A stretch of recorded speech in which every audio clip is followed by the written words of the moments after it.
CBS 17 News, tracking coronavirus. That takes everybody committing to a safe holiday, even if it means changes this year. Reduce the invite list, space out your tables, get a COVID test before the event, or better yet, connect virtually. Governor Roy Cooper taking a step back in the state's reopening process. Today, he said he's reducing the limit of indoor gatherings just in time for Thanksgiving. Now, the limit does not apply to churches, restaurants, gyms, or even movie theaters, just private gatherings like Thanksgiving. New at 11, CBS 17's Maggie Newland getting reaction to the governor's newest mandate. Maggie. Angela, the governor says a lot of the COVID clusters in our state recently have been the result of social or family gatherings, and he hopes this will help stop some of the outbreaks.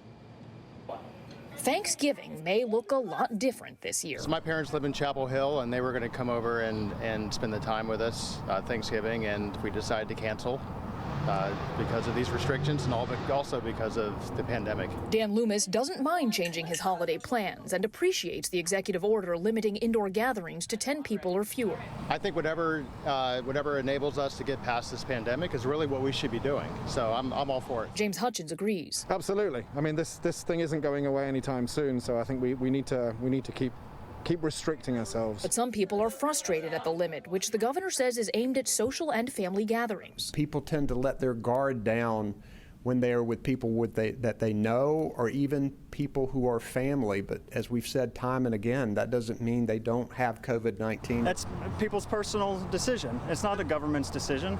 People can make their own choices. If you're going to get COVID, you're going to get it, and you can't hide from it. Both my parents had it, late 60s, early 70s. And thank God they survived. Justin DeLauro, who was on his way to a party, said his parents' illness didn't change his behavior, and neither will the governor's order. But whether they like it or not, Governor Cooper hopes North Carolinians will follow it. With our continued dedication, by next Thanksgiving or even sooner, this pandemic can be behind us. And there are, as you noted, a number of exceptions to this indoor gathering limit, including schools and churches and businesses that already have limits in place, like museums, gyms, and restaurants.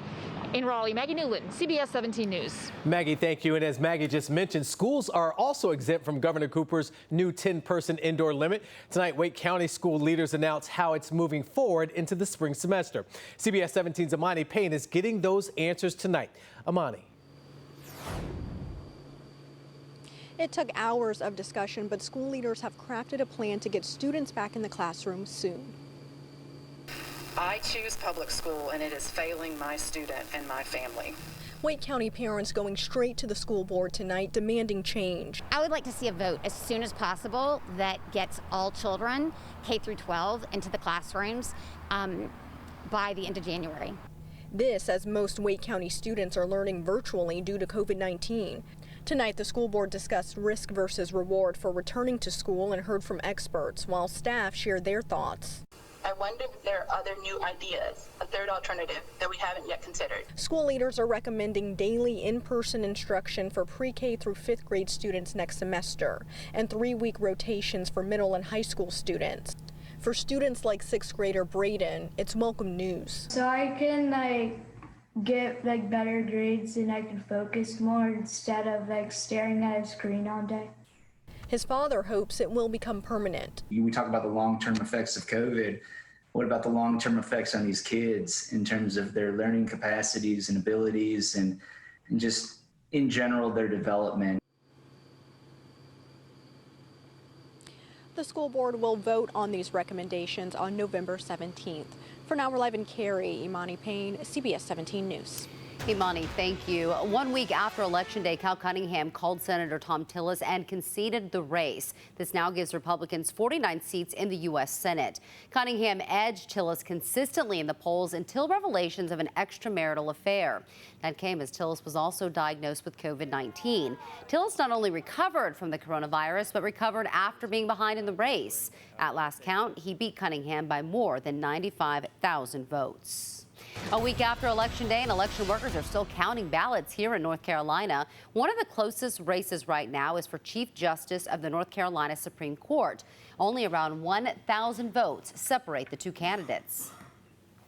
if you think of provisional ballots as usually having a Democratic lean, and the mail ballots in this race have had a Democratic lean to them, that the Beasley race is the one to watch very closely.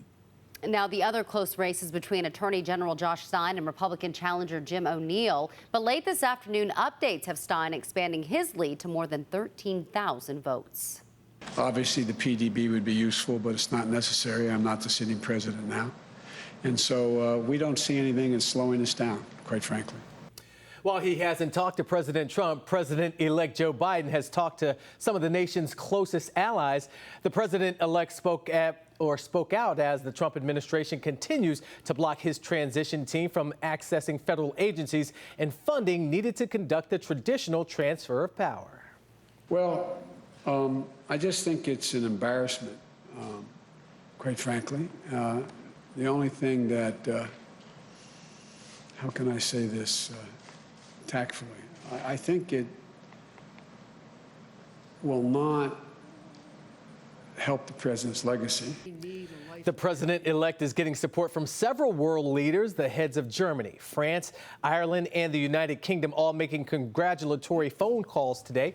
Once he takes office, the president-elect says he wants to re-enter the Iran nuclear deal and the Paris Climate Accord, both of which President Trump famously withdrew from. The U.S. Supreme Court heard arguments today from Democrat attorney generals, including Josh Stein, in a case that could put millions of Americans' health care coverage in jeopardy. The case challenges the constitutionality of the Affordable Care Act. In 2017, Republicans succeeded in eliminating the tax penalty for not purchasing insurance, known as an individual mandate. Now a group of 18 states, along with the Trump administration, want to get rid of the law altogether. But Chief Justice John Roberts appeared open to letting most of the law remain.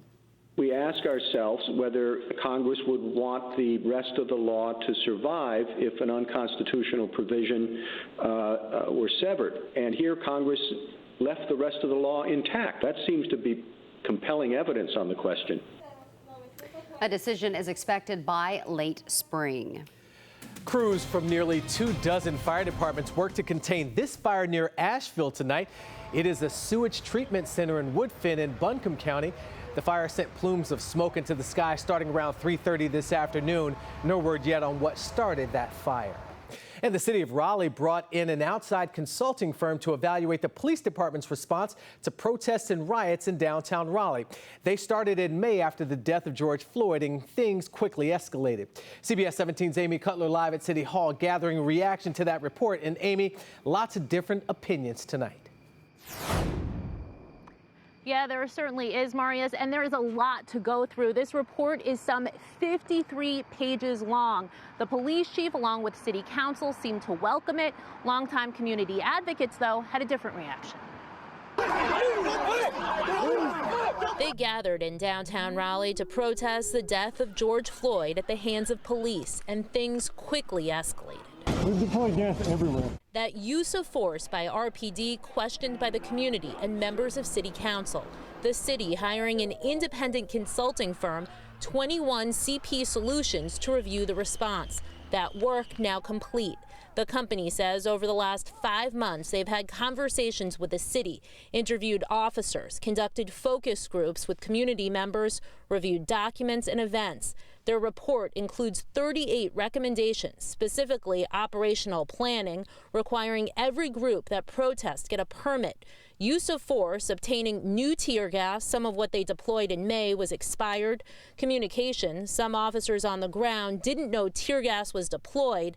And body-worn cameras. Some officers forgot them. We did not need to spend $87,000. Dawn Blagrove is a longtime community advocate. She tells me 21 CP Solutions reached out to her to participate, but she declined, critical of the company and its record. The findings, not surprising. There is a lack of leadership. Police Chief Cassandra Dack Brown responding, I requested and supported the retention of qualified consultants to conduct an objective review. 21 CP Solutions report will be carefully considered. Now, the chief is expected to review the findings and to determine how best to utilize them. She has to get that information before city council. by December 11th. Live in Raleigh, Amy Cutler, CBS 17 News. Amy, thank you. Now, since the death of George Floyd and the civil unrest that followed, there's been lots of discussion about police reform. Now, sheriffs from across our state are making suggestions of their own. The State Sheriff's Association released a report today outlining specific policies and proposals. For example, creating uniform policies statewide, banning chokeholds and an officer's duty to intervene, as well as additional training in crisis intervention, civil unrest for rookie officers. Law enforcement is willing to look inwardly and look at the profession and evaluate it. We always want to make it the best that it can be, and when we find areas where it can be improved, we need to put those forward. The report also recommends funding to increase accessibility for mental health and substance abuse resources. Wake County's stinky landfill may stink a little more over the next few weeks. The county is starting construction on new gas wells. People living nearby in Holly Springs often complain about the landfill smell. The work will happen during the day and will be covered at night to help control the smell, but there could be some odor. The county says the goal is to provide better landfill gas collection that minimizes odors once the work is complete.